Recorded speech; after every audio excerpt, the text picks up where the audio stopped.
Hello everybody, so this is Mr. Bowen. Today we're going to be looking at the ALEX topic, comparing linear, polynomial, and exponential functions. So we're looking at two of them at a time. In this case we have a polynomial function because we have a variable that's being raised to an exponent that's not 1, so in this case x squared. If it was just a 1 it'd be linear. And then we have an exponential here as well, that is a constant that's being raised to a variable. So instead of the variable being the base, it's the exponent. So we're going to run through these and then compare them at the end. So I'm just going to run down the f of x first, then we'll do the g of x's, and then compare them. So here I have the 4.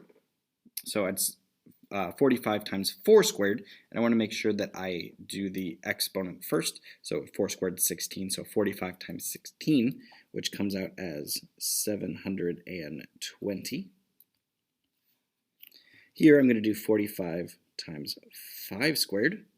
So once again, make sure I do that exponent first. So 45 times 25, which is 1,125. This, by the way, is the number you're putting in here. This is just my work. So when you entered it in ALEX, you're just putting the final answer there. So 45 times 6 squared. So 45 times 36 is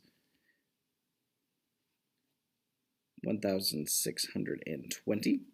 And here we have 45 times 7 squared. So we're getting pretty big here.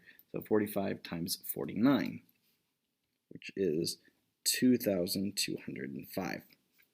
So we got pretty big with that polynomial one. So let's see what's happening here. So this is just 4 raised to that exponent.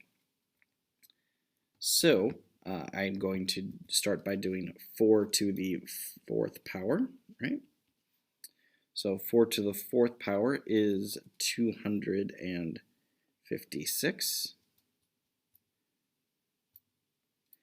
So here we have 4 to the 5th, which is 1,024. Okay, so we're in the same general vicinity, still a little bit lower right now. 4 to the 6th, however, looks like it's 4,096, so that got pretty big. And 4 to the 7th is 16,384. All right. So for x greater than or equal to 6, the table suggests that f of x is, and this is going to be in inequality sign here. So, or inequality statement, I should say.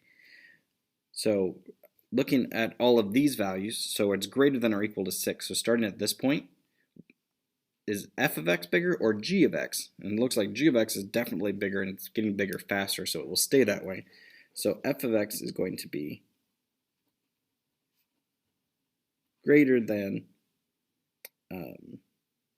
g of x.